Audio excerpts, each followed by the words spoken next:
Free Martini lunch. My name is Jay Izso, and I am right next to some bartenders who are known as some of the best business people, some of the best thought leaders, and they will be serving up their libations to you all day. But now it is my pleasure to introduce to you the Rico Suave of relationships, the kamikaze of connections, the master mixologist of mingle. His name is Stephen David Elliott. Thank you very much, Jay. You had me at Rico Suave. And I think probably you and Lisa are the only person besides me who remembers Rico Suave. And it was I do recall Rico Suave. It was a drink too. Rico Suave? Yeah, I remember as a bartender in Washington State, in Pullman, Washington, while I was in grad school, we served Rico Suaves. They had grape juice in them, believe it or not, and because Rico Suave was a song that was very popular in that time as well in the 90s. Great song, Rico Suave. Rico. Was he the guy? Yes, the guy, Rico. Suave. Rico Suave. Rico Suave was the name of the song. And like the greasy curly hair. Like his name was Gerardo. Gerardo. Oh, Domenic. Gerardo, yes. Yes, I know. Thank you, Domenic. Of course you I'm know. older than I look. By a lot. On the wedding playlist, right? No. I'm texting Scott right now. That's awesome. And before we jump into everything, we had a little discussion before we got on, Domenic. First of all, Scott wanted to know why I was filtering him out to ask what he was wearing specifically. He was feeling a little like picked on. What I was explaining is I can't wear exactly what the groom is wearing because the groom is going to wear what the groom is going to wear. And I'm basically Scott, just, the same build, but just half the height. You are not the first person, Stephen, this week to ask what they should be wearing, just so you know. Okay. So do you want to just let it down? What should the men be wearing and what should the women be wearing? Look, I'm still going with fat guy in a little coat. That's all. Nah, just it's slacks and beachwear. Whatever you're comfortable in. Slacks and beachwear. Okay, yeah. Great. So everyone who doesn't know, Domenic is getting married this Friday. So congratulations. And it is a beach wedding and the weather looks fine. 81 degrees. Looks amazing. It's going to be great. And no rain. Knock on wood, poo-poo, say no more. We'll just pass on from that. So, guys, I do have a really good question this week or so. I think it's a good question. And you can answer it any way you like. I'm not going to give you a lot of direction on it, except to say as entrepreneurs, one of the things we say, the reason why we're entrepreneurs is because we want to lead a good life. So the question this week is, what is the meaning of a good life to you? Or what is the meaning of a good life? I'm going to pass it around the room, but also there's a few people that haven't been on in a while or new people. Please take an opportunity to just briefly introduce yourself and what you do at the beginning of the call. Is there anyone, before I start, is there anyone that has to end a little bit early at the end of this call? Or are we all on until the end of the hour?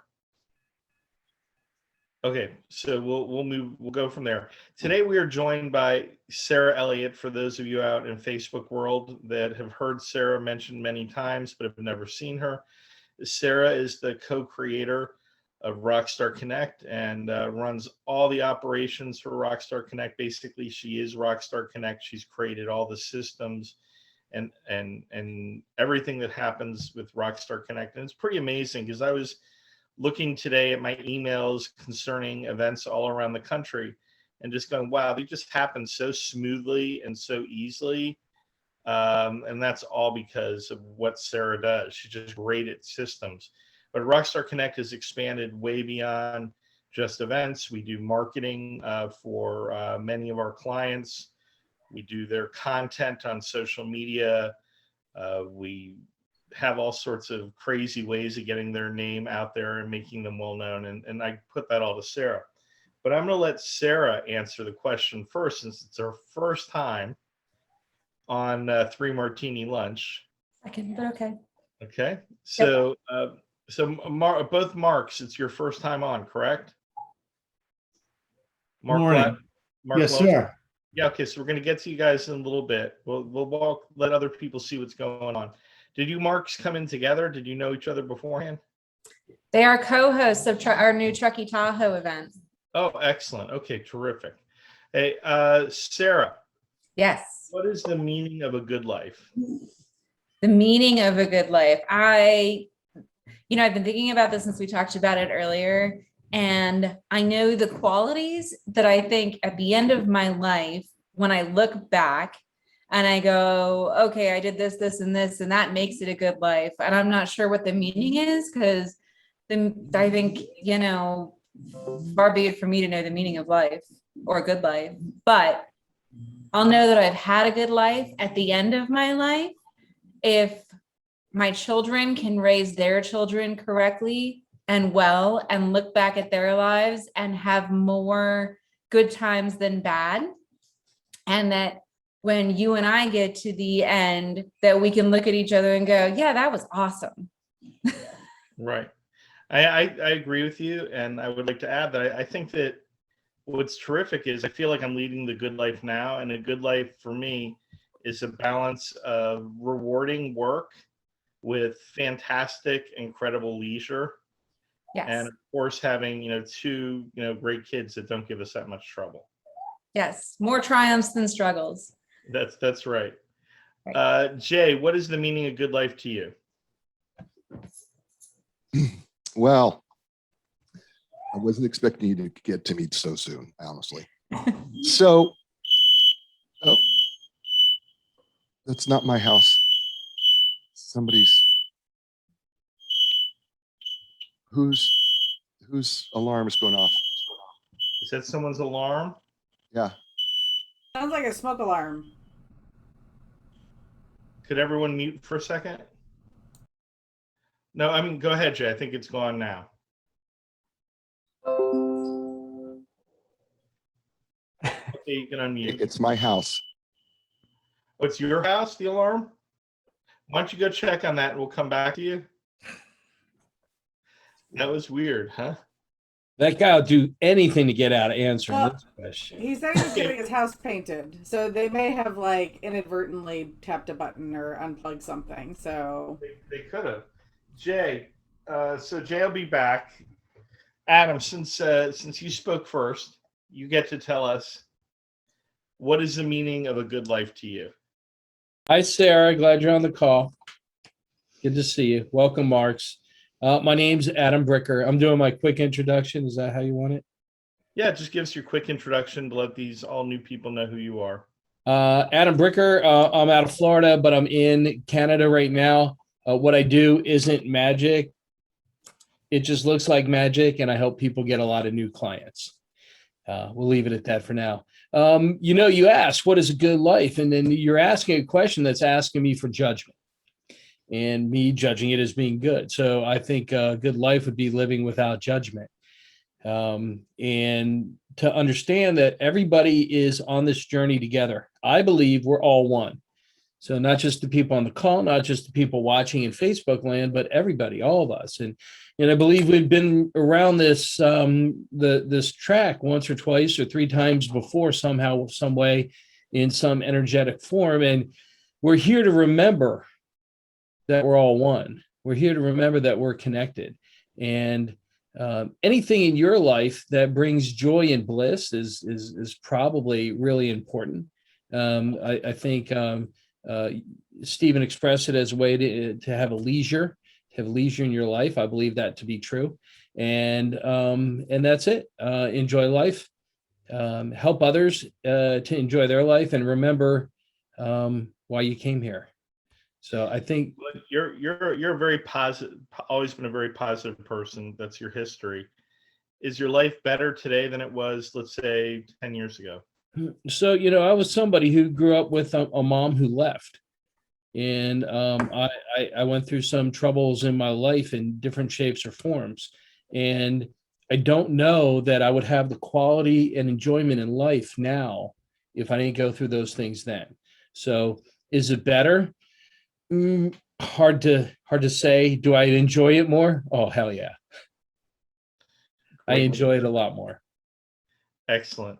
Hey, Mark, why don't you give us a little introduction? Tell us a little bit about yourself, what part of the country you're in, and then you can explain to us or share with us if you like, what is the meaning of a good life to you? Mark Blatt. Good morning. I didn't know if you were calling on me or my partner in crime here, Mark Lowenstern. So thank you. Glad to be here. We're really just getting going. We're very excited. We're up in Lake Tahoe, California. So my name is Mark Blatt. I'm a regional vice president with Primerica. And this question kind of goes to the core of what I do with our clients every day and our teammates. I got a couple of offices around the country. I think one of the things that people really battle with is time versus money. And maybe this goes straight back to what you were describing, is having an abundance and financial success on the one hand, working hard and doing what you want to do to achieve success in your life from a business point of view. And then the other side of the coin, where what I found is a lot of people who do make a lot of money, take surgeons or whoever you want to take that makes a lot of money. In a lot of cases, they have no time. The opposite of that is also true. There are a lot of people that don't make, or the people that do have time, for example, teachers, unfortunately in our country, don't make a lot of money.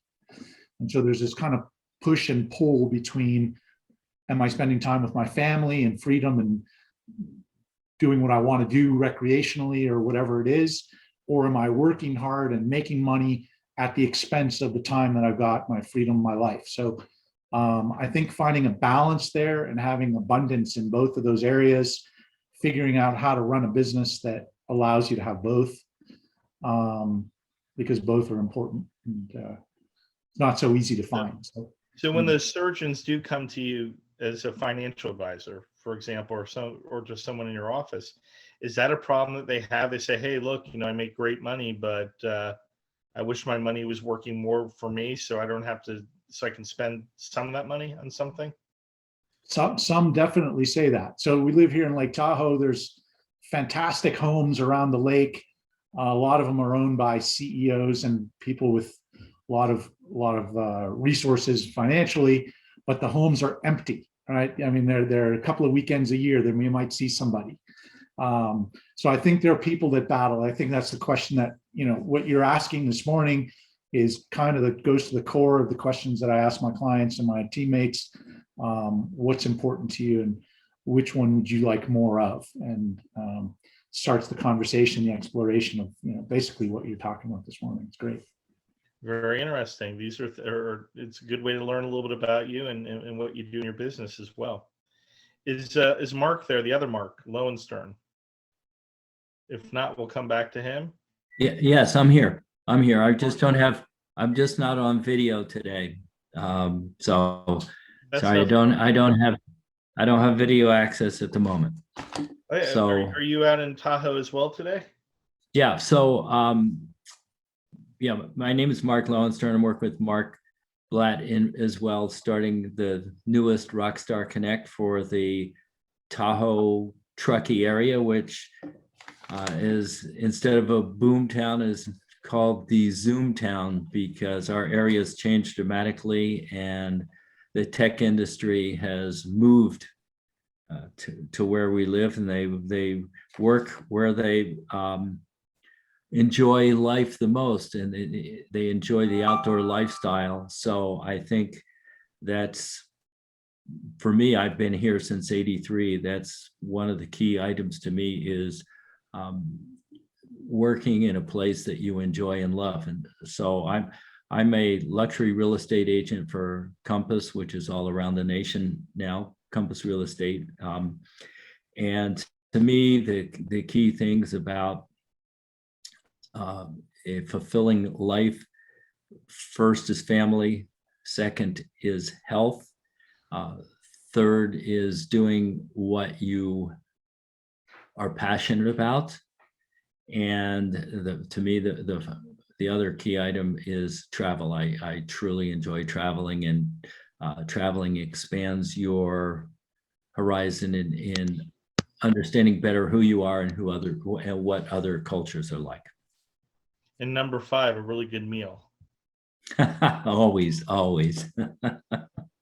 You get to experience it while you're traveling. So are you finding in your market now that maybe, some of the people from Silicon Valley are now being able to go out to their house in Lake Tahoe and enjoying that Zoom lifestyle? Maybe they're reaching out for a better life. Yes, I what they're all doing is dedicating a certain amount of hours per day. And what I notice is most will dedicate the morning to either go skiing, cycling, boating, and start work at, let's say, at noon and work from noon till 8 o'clock or whatever their schedule allow, because technology allows flexibility. So flexibility means that you can enjoy the lifestyle that you want. And for most of them, they all like the outdoor lifestyle, and that's why they're here. And so this is a great example of your question. It's incredible. I mean, the lake life is a very attractive life for people now. Here in Raleigh, we have Lake Gaston is our big lake, and I started the Lake Gaston community page years ago, but we grew from 400 to 25,000 people on that page during COVID. Yes. That's a huge growth rate. And people that normally would go, maybe every few months to their house at the lake are now living at the lake and coming into Raleigh for just a day or two. Take a meeting and go back to their, to their happy place. Right. Well, location helps. The fact that you can it's only a 3 to 4 hour drive to get to most parts of the Bay Area it helps compared to, let's say, deciding that you want to move to Jackson Hole and know that you're hours away by plane to get back to your office. Yeah, you have to maintain your private plane there, not so much just driving over to the lake. Well, thank you, Mark, and I wish both you Marks very well with your event. There are people on this call that have been doing their event for years now. If you want to reach out to any of them for advice about your event, they'll be happy to help you, Katie and Domenic especially. Katie, so Mark Blatt mentioned teachers and how, they may have more time, but they have less money to enjoy the good life. You were a teacher. The reality was you probably didn't have much of both, right? You have zero extra time. That's one of the misconceptions often about teachers is, oh, you have all summer break and you're done with school at 2. Unfortunately, that's not the case at all. I've taught in a couple of different states, and I have friends all over the country that are teachers. Teachers, are usually at school around 6 a.m., assuming school starts like 7 a.m. And then they stay hours and hours past when the kids leave, if not until dark. They often have a second job that they have to go to that night, and they spend until bedtime grading or all weekend or half the weekend lesson planning and grading. And then all summer, it's not like, because teachers make so little, they can't take summer off, and summer isn't 3 months, it's usually about 6 weeks. Half that part of that time is filled with professional development that they're required to do and get paid no extra for, and they have to have another job all summer. So being a teacher is quite miserable when it comes to there's really no, it's that you are a teacher because you love teaching, not for any other reason. If you're a class assistant, like in a preschool room or like a kindergarten room, that's the only time when you don't you actually have some extra time. And then all your like breaks during the day, and this is just for elementary teachers. High school teachers are different with stuff, but every break you get, it's usually about 30 minutes a day, and you don't ever get it because every single day it's filled with meetings. You don't get a lunch break. You have to monitor. Like it's insane. I always say every school board member and every district member should be required to substitute teach in a low income school for 2 weeks. They pick the grade for 2 solid weeks, and then they'll really know what it's like to be a teacher and what the schools actually need. So this is one of the reasons why you started your own company, to have more balance. But you work a lot for your company. I do. I make basically the same as a teacher, and I work probably even more, but it's different because this is my thing. Like, this is my nonprofit, and I also make my own schedule. If I want to go have lunch with a friend, I can go have lunch with a friend. If I want to work till bedtime, I'm working. It's my own schedule. If I want to take a trip, I don't have to ask my boss. Teachers get 3 days off a year, and that's it. And so it's just, I don't have to ask permission. I can work from anywhere and when I want, and it's up to me. So you work 80 hours a week, but you get to choose which 80 hours. Yeah, exactly. Or I could take a whole day off if I want to. Like on my birthday, I will take a whole day off. I don't have to justify it to anybody. There's something, I think most people here can attest to, there's something to be said about controlling your own schedule. And I don't think you could pay me enough money to work on, well, you could pay me enough money, but to work for someone else's schedule again. So what is the meaning of a good life for you?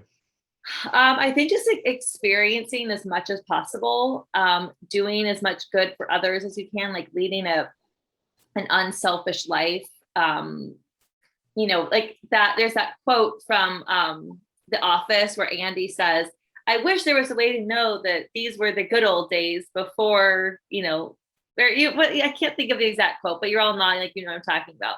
That you were in the good old days before they're gone, or whatever it is. And that's so true because, you look back and these are like the good days. And we all, we have, for the most part, I'm sure most of us have our health and we have families and that kind of stuff. So just enjoying that stuff and just, not, take that trip. And I very much live by that. It's like use the good china. Right, exactly. Set the table so nicely. And so what am I saving it for? Right. When the queen comes over, that is usually the response. When the queen comes, which is never. And what happens if it breaks? I said, well, if it breaks, we'll keep on using it until we have to get another nice. Right. Give us an opportunity to enjoy, nice things. Right. Enjoying things. My thing is having as many experiences as possible and making like those memories.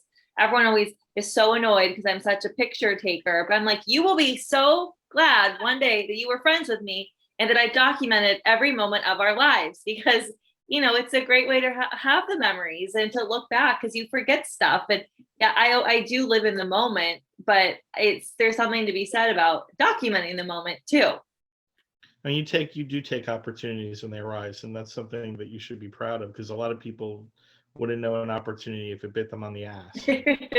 But nowadays during COVID, because some of us just can't travel because of COVID, or they've added a few children or a few dogs into their life, I think they're cocooning a lot more.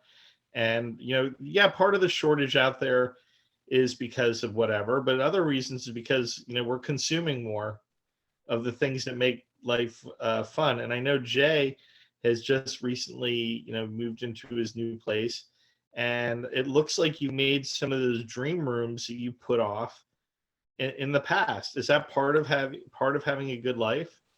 Well, I don't know if it's, I guess it is maybe on some small level, but for me, by the way, I apologize for the alarms going off. They're painting in my house and the spray painter hit the alarm and covered the alarm, and it caused the alarm to go off. They're spray painting the ceiling. So I apologize for that. I guess in a small way it is, but really for me, living a good life is when my passion and my purpose come together. That's living a good life. I write, I speak, I coach, and I podcast. And they're all with one singular purpose in mind. And that is that I can inspire and encourage a world to achieve a greater level of success. And that's been the goal from day one. And I have been so amazingly blessed to be able to do that. I've had books translated into foreign languages to help people. I've spoken all over in front of audiences. I get to coach amazing people, successful people. And and the show is in 83 countries around the world, and we're coast to coast on terrestrial radio. And it's all geared to helping people become more successful in their life, their career, their business. And I'm so passionate about that. And so I live it every day. I agree with Katie. I worked as a college professor, and there were no days off as a college professor. People want to think that there were no days off. I was either preparing lectures, I was grading papers, reading essays, trying to figure out research, or was getting chewed out because I wore jeans in a classroom, right? Because of the bureaucracy of all of it, right? So I agree with Katie. The beautiful thing about what we get to do now is we get to set our own schedule, and that's part of the whole thing that we do. Owning your time. Yeah, the time is, but now my time, and I think Katie would agree too, as I think everybody would, is now my time is pursuit of my passion, and ultimately has a purpose. And so while she says, well, I'm making the same amount of money that I was making, but it's different for her too, because it's her passion, it's her purpose, and she feels every day. You can just tell it. I just saw her on Instagram in front of a bunch of 12th graders, teaching, about becoming an entrepreneur on Instagram. And you could tell her smile was huge. Her body language gave her away of just how excited she was to be there and to be able to inspire other people. And that to me is living the good life right there. I'm in the heart of it. If I died at that moment, I was doing. That's absolutely terrific. A non-tenured professor is probably the most difficult position for an educated person in the United States. So they're treated worse than anyone. Yeah, it's horrible. I don't wish it on anybody. I really don't. You're scrutinized. You are so scrutinized. They evaluate you pre and post test. Like, I know that no high school or teacher has to go through this, but as an untenured professor, I have to pre-test my students, and then I have to post-test my students on the subject matter. And I have to meet a certain percentage that they in fact learned to demonstrate that I'm a worthy professor for the following year. And I have to do that with every single class. And so what some untenured professors do, they cheat, right? But I trusted my methods and my process. Knowing that I was a good enough instructor that my students would improve by better than 30%, through the course of the year. So I remember those days. That's why I'm not doing it anymore. I've known you now for probably exactly 11 years, coming right up on 11 years.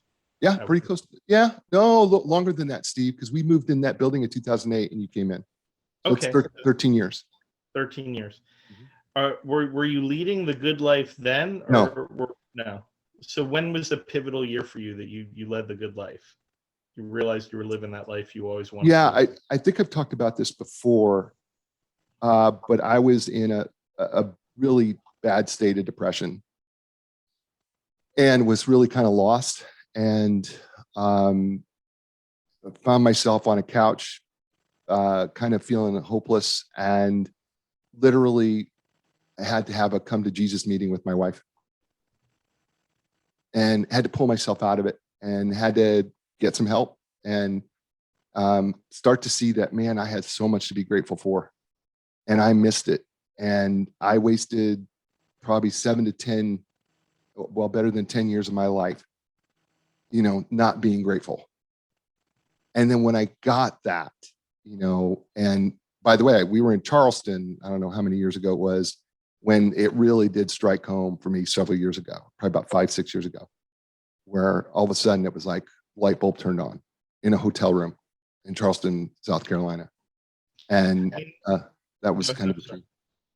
Yeah. I'm saying it's great, because when you do hit it, and as everybody has on this panel, realizing and being grateful, it's so impactful for all the people around us in our network too. Right. Oh, no. The difference. Yeah, it's huge, because you know what? Your pride goes away. Your pride and your arrogance goes away. You start to realize you're not all that.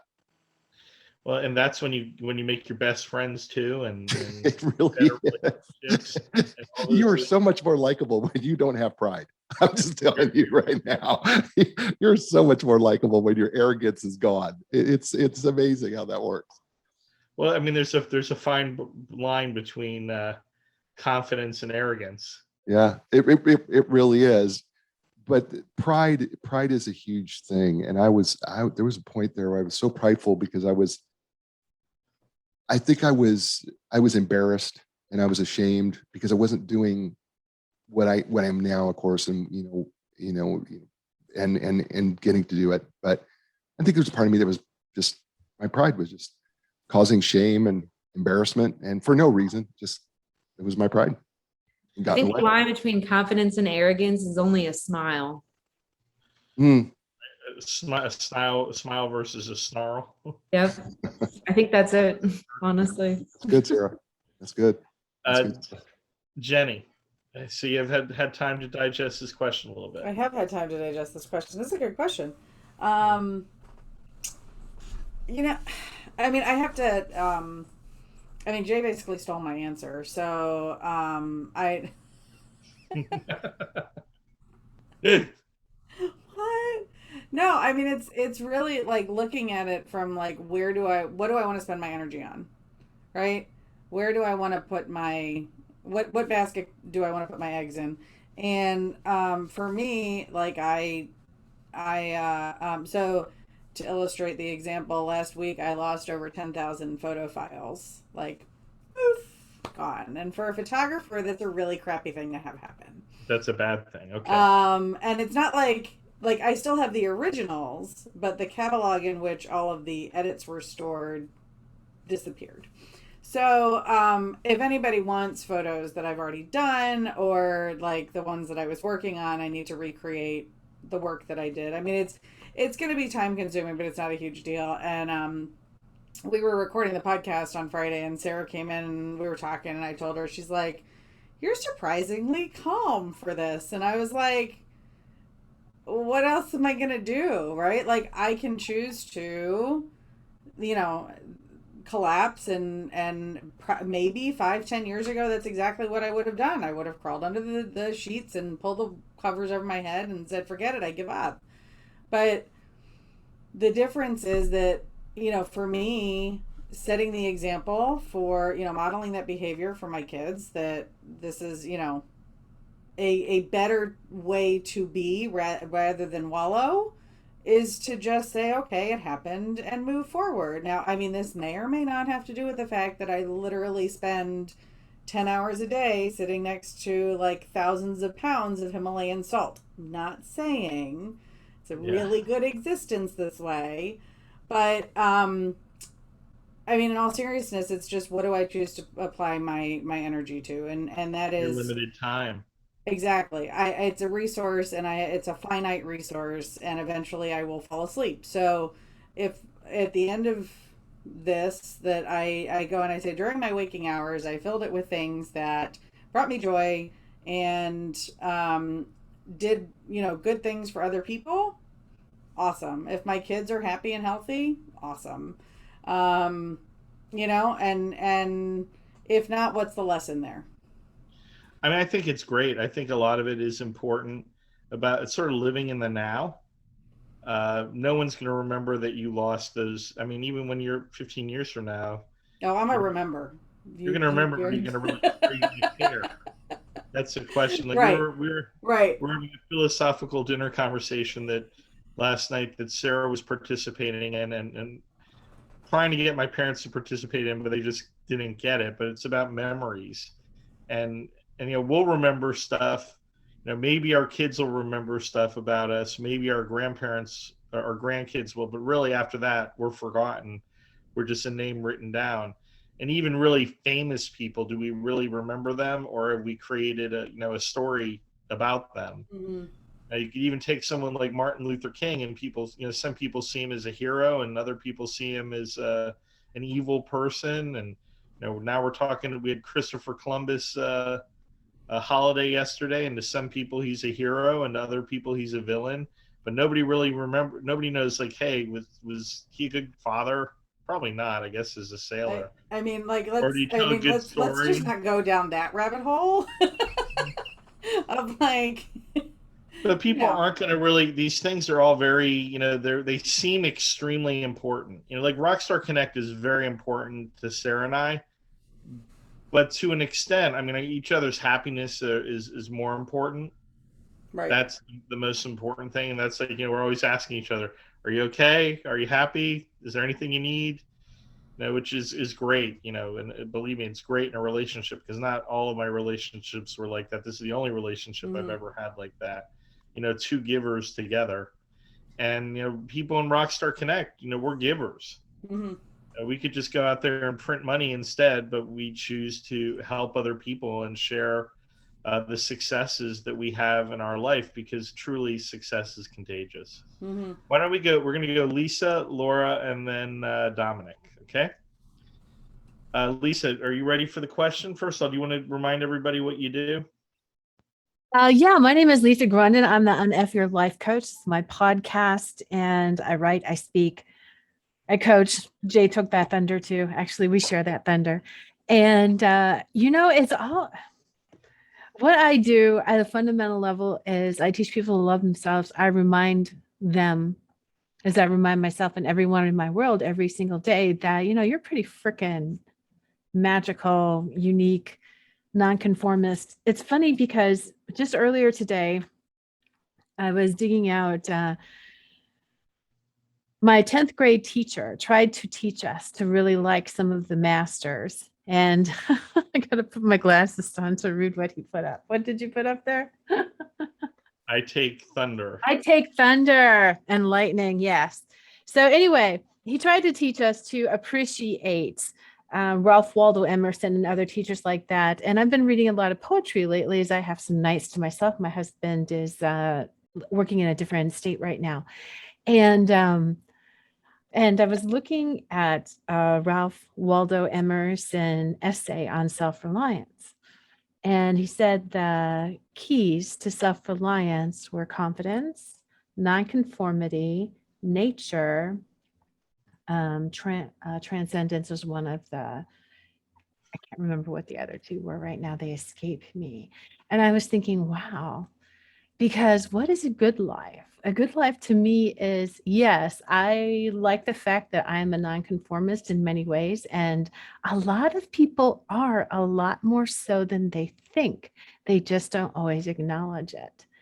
And there's that confidence to go out that even when the rest of the world says this is the way to have a great life, that some of us will choose to do it differently. My kids are grown, they live in other places. So when I write, I read great books. I mean, my house now is filled with things that I have painted and created. It's like, wow. So at the end, I'm always doing a check-in with my husband. It's like, what made you smile today? What made your heart skip a little beat today? Those are those kinds of questions that I get in touch with and that I ask others. When I'm asking others, it's like if we're having a dinner, what was your best part of the meal? What did you like the most? Was it the color of the napkin, the serviette? Was it, the taste of the shrimp? What was it? And it's all of those little moments. And so some say that's, living with passion. Sometimes it's living in the moment. Because while I paint a lot of things, I never remember, very rarely take a picture of anything except from my car in the parking garage when I get on an airplane. So I have a chance of finding it again. Other than that, that was funny, but I disguised it so well, no one recognized it. So it's just all of those little things that, I go left instead of right, or I go straight when I might have went somewhere else. To me, you sort of like a WTF person. What the fuck? Let me try it. Exactly. You're really open to experiences in general. Mhm. You don't go out. You may go out on the day with a plan, but you're not going to feel bad if you don't have a plan. No. Mhm. Lisa, did you create what's behind you? Yes. I started out deciding that I was going to put up a board so I could write all my thoughts and ideas and stuff like that. And then I found myself at the dollar store buying a lot of fascinating, colorful letters that I was going to make it kind of fun. And before you know it, 5 of these were created in my house. Wow. It's really neat. I love Really, them. and they're probably a lot of fun to do as well. Yep. Laura, success person, right? what is the meaning of a good life to you? Yeah, now I really appreciate this question. And of course, it is very difficult to follow Lisa and Jay. So, and it's fun to see that we're all kind of in that same speaking, writing, coaching atmosphere.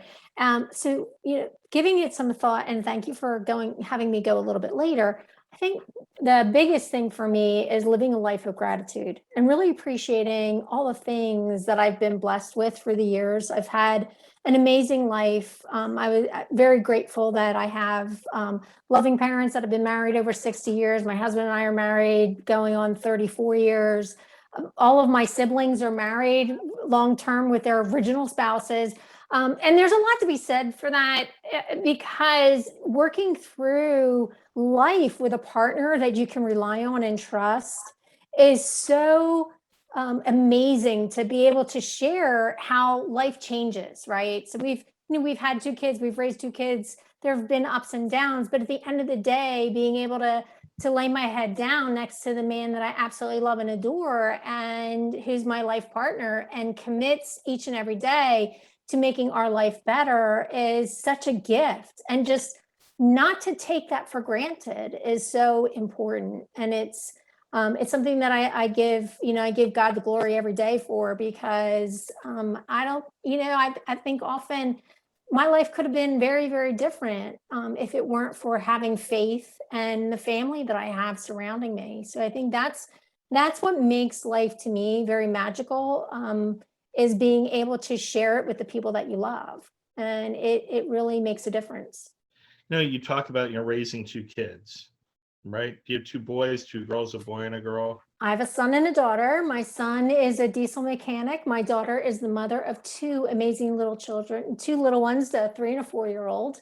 And she also is an entrepreneur. She started her own business. So I'm pretty proud of her. She's a mom with little ones, and she actually makes hand-bound leather Bibles.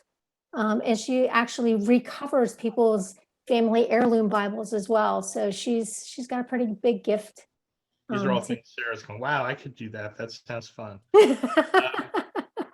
Is what I was going to say is, there are some things if back at your life, and now you sort of have to think back to them. I mean, I made Jay think back to them, that were hard in our life, and they seemed like they were life ending and impacted the quality of our life. And we get past those things, and they become part of what we learn to have a great life and really appreciate it, and recognize that all those things that happened to us are part of the way we are now. It's not like, we should seek out bad experiences, but as entrepreneurs, they're very valuable experiences for us to recognize what a good life we are living now. I mean, I can't imagine a better life than what I have, with Sarah and our family. And I'm feel like you said, I feel blessed and grateful for it. Domenic is having just like huge things happening to him this week. So I'm sure he is leading the good life, and he has a lot to tell us about the meaning of a good life. I mean, I don't know like what it means to really have a good life on the long term, because it's different for everyone. But I would say that the way I look at it is that to have a good life is to just live in these series of moments that you just love and appreciate. So, I think about, just hearing a piece of music that makes you either want to get up and dance or cry or have the hair stand up on your arms because it's so good and it just attaches to your soul, or getting a hug from one of my kids and they just hold on, or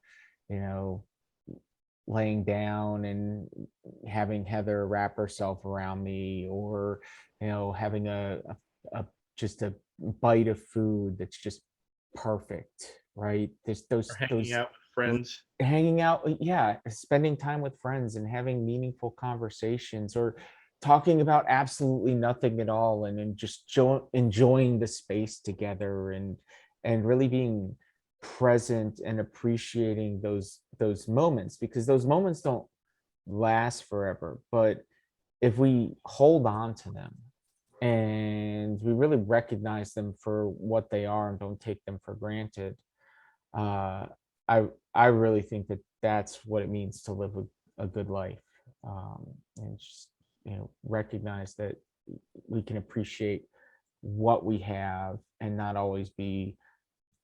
It's good to want things, right? It's good to have goals. It's good to be able to measure your progress and things like that. But it's also good to really be present in the now and who you are as a being, because I think that's what helps keep you grounded and from experiencing some of the tragedies of life where you spend more time looking at what you don't have than what you have. And I think pretty much the people that I have in my life, that I surround myself, my family, my friends, appreciate that sort of perspective, and that's why they are able to have success, because they're able to embrace where they're at. Right. I mean, it's great. It is important to plan. I mean, and so many of us are in the planning business for ourselves and for our clients, and we're always giving them plans. But it reminds me of an expression from when I was doing my studies: man plans and God laughs. Right. Yeah. So the best laid plans of mice and men. If you can't enjoy what you have now, you'll never enjoy what you'll have in the future. That's right. This is your education in being, as I've said before, a mensch, a good human being, good to other people, helping other people outside of yourself. So we just have a little bit of time before the end of the show. It was the first time for Mark and Mark to be on the program. Do you guys want to share a little bit about the experience with the group? Mark Blatt, do you want to start first? Yeah, sure. Thanks for having me. This is great. I love all the perspective and the input, and, some profound things that were shared here this morning, some very personal things. And I can tell you it's a lot different than what I thought this was going to be about, to be honest, which is great. It's fabulous. So thank you for the intimacy of this meeting. Well, thank you for noticing that, Mark. And that's what we want with, for our hosts, when they have their events and they go out there and you're promising to the people that are coming to your event, we're not going to promise to them that they're going to have financial success or they're going to make a business connection. We want them to be able to make meaningful connections that's going to impact the quality of their life on different levels. And that's the most important thing for Sarah and I in Rockstar Connect and for our hosts. And Dominic's been doing an event for 3 years now. Katie's been doing her event for 4 years. Everybody here is a regular attendee of Rockstar Connect events. They really are a different feeling and experience from other events. Mark Lowenstern, what are your impressions today? Thank you. And it's an interesting perspective for me, because in a sense, I'm getting a nationwide perspective on those of you who have experienced success, and the success starts with all of us, with many of our failures that help bring that success. We can all attest to that. And it helps to be a little bit humble when we were at these meetings, especially in the Tahoe area, because most of the residents, the business people, have found their success and their goals in life somewhere else and decided to bring it here. And so it's nice to experience this from everyone else, and learn how to remember where we all started from, and just transfer some of that to all of our participants in Rockstar Connect. Well, thank you, Mark. That's a great perspective, and it's just a lot of this are coming. This came to us very young. This realization, others in middle aged or later. The sooner that people can figure this out, what a good life is, the better it is for them, and it'll be easier for them to be laser focused on and experiencing the good life that they already have. Jay, do you want to? You brought us in. Do you want to close this out with your thoughts? Yeah, I think what's interesting about the panel here and the two new Marks. By the way, welcome, two Marks. I would say your makers Marks, but that's okay. That's for another show. No, I think everyone here has done what I expect all of these people to do week in and week out, and that is the honesty of everyone is on display. And Jenny Midgley and I are going back and forth about vulnerability. There's a difference between vulnerability and disclosure. Disclosure is I pick and choose what I want to tell you. Vulnerability means I'm wide open and I'm going to share it. There is a risk in vulnerability. There's very little risk in disclosure because you're willing to do it. But vulnerability cuts through shame, fear, and it renders it powerless. And when we are vulnerable with everyone out there in the world, when we're vulnerable with each other, and it is risky, but when we are, that's where change can happen. It's, as Jenny was saying, it's where we can move from darkness into light. It's where we can now be able to be authentically ourselves with other people, because it's a vulnerability that allows us. And what happened here today is that people shared their vulnerable selves. And when we do that, we open up a world of possibilities. We open up a world of hope. We open up a world that says, I can do that. I can achieve that. And if that's the ticket to success, then let me on that train. And when I see everybody here, when I see, when I hear Jenny talk about, I lost 10,000 files, I'm thinking to myself, oh my God. But you know what? Jenny's been down that darkness path before. And so for her, it's like, okay, it's not what I would have chosen, but I can overcome it. And then, you hear Laura, talk about how grateful she is. Well, where gratitude comes from? It comes from a place of knowing what it's like not to be grateful. It comes from that.